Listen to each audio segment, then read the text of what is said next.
Awalnya sih biasa aja, dia ngidam buah-buahan, ya kan. Terus setelah itu dia mulai ngidam yang unik-unik nih, berlian. Dia juga bilang, yang kok aneh ya, aku sekarang kok suka berlian ya, padahal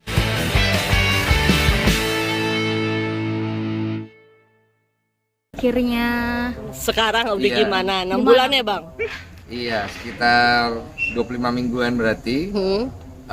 Kemarin kan udah cerita di podcast gua, dan kenapa gua memilih waktu itu karena satu, gua menunggu Ci Olive tuh mau cerita sendiri.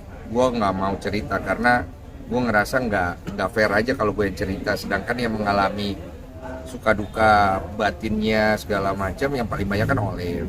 Dan gua nggak mau sampai melangkahi hal itu, jadi gue tunggu sampai dia siap. Dan kebetulan di podcast kemarin itu waktu yang tepat buat dia pengen cerita. Salah satu alasan dia cerita itu adalah saya juga baru tahu banyak banget pejuang 2 garis biru di luar sana yang memiliki kesulitan untuk punya anak di zaman sekarang, dan banyaknya stigma terhadap wanita di luar sana bahwa ketika sulit dapat keturunan selalu salah di wanitanya.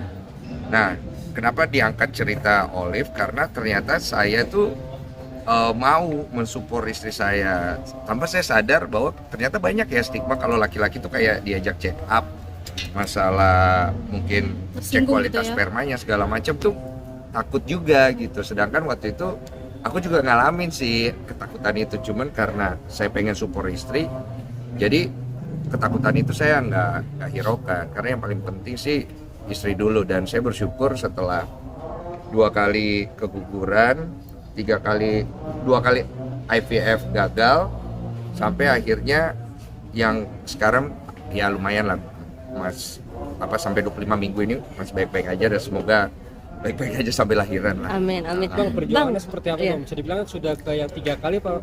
3 kali bang? Iya. Ya. Perjuangannya sih seperti apa yang digambarin Olive di podcast itu, dari pertama hamil nunggu sampai berapa minggu, mau 3 bulan, ternyata pas kita check up lagi USG yang tadinya pertama baik-baik aja, tiba-tiba jantungnya udah nggak ada, akhirnya harus kuret. Dan kalau kuret itu kan luka rahimnya pasti, dan tunggu sembuh baru bisa program lagi. Setelah sudah sembuh program lagi, dapat lagi, ternyata belum sampai 3 bulan jantungnya bocor dan harus kuret lagi. Dan itu kan resikonya makin gede, karena kalau wanita banyak kuret, resiko untuk punya anaknya jadi menurun karena dinding rahim menipis. Tapi untungnya tidak terjadi sih sama Olive masalah itu. Akhirnya kita pikir ya udah kita cari cara terbaik ya dengan bayi tabung IVF itu. Kita pilih di Penang, dan saat itu kita berpikir bahwa di Penang akan menghasilkan optimisme yang tinggi. Ternyata tidak. IVF pertama embrionya tidak nempel. IVF kedua nempel akhirnya, tapi embrionya nggak tumbuh. Jadi rahimnya sampai kantor rahimnya sampai 3 bulan, tapi embrionya nggak tumbuh. Jadi harus lagi ya? Dikuret lagi apalah segala macam. Sampai akhirnya kita memutuskan untuk pulang aja ke Indo, terus kita IVF di Indo. Kita pikir ya mungkin di Indo gitu, ternyata tidak berhasil lagi. Jadi kita mulai pesimis juga dan mulai berserah diri banget, karena kita ngerasa kayak ya mungkin sulit ya gitu ya. Jadi kita perlu ya berserah dirinya mesti besar sih memang. Sampai akhirnya kita ada di titik dimana saya, Olive, terutama Olive, ya udahlah terserah Tuhan aja, kita dikasih aja udah syukur lah. Ada sempat Bang, putus udah. asa nggak waktu itu? Putus asa yang Putus dalam? asa ya? Putus asa sih enggak ya, cuman ngedown iya sih, karena gagal berkali-kali itu buat semua orang pasti berat banget gitu. Dan apalagi untungnya kita nggak expose itu, jadi sehingga membuat kita tuh tidak terlalu jadi sorotan gitu.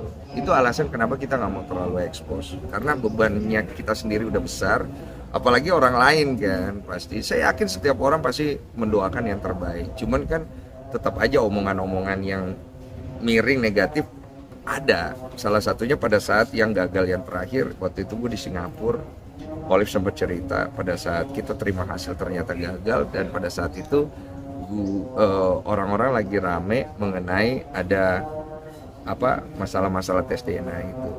Gitu kan.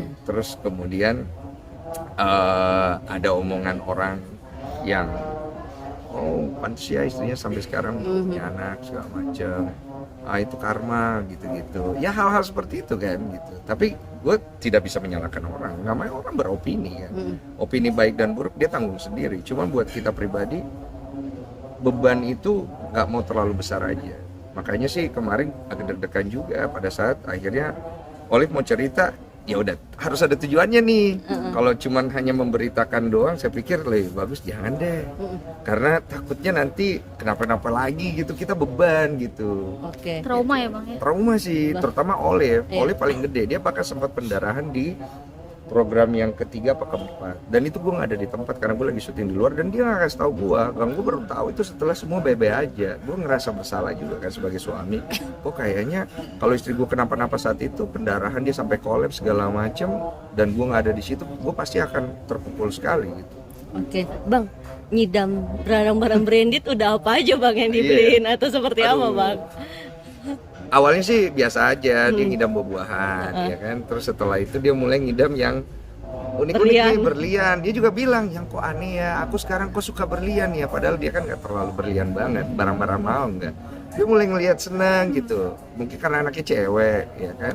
Jadi dia lihat-lihat, terus dia nanya, aku boleh beli nggak gitu. Boleh aja beli. Orang gini loh, Olive itu belanja, dia masih pakai uangnya sendiri. Jadi uang kita tergabung memang, cuman dia kadang-kadang pakai uangnya sendiri, cuma tetap masih izin. Gue bilang mah nggak apa-apa, beli aja. Lagi pula kan berlian atau suatu yang brand itu kan investasi aja.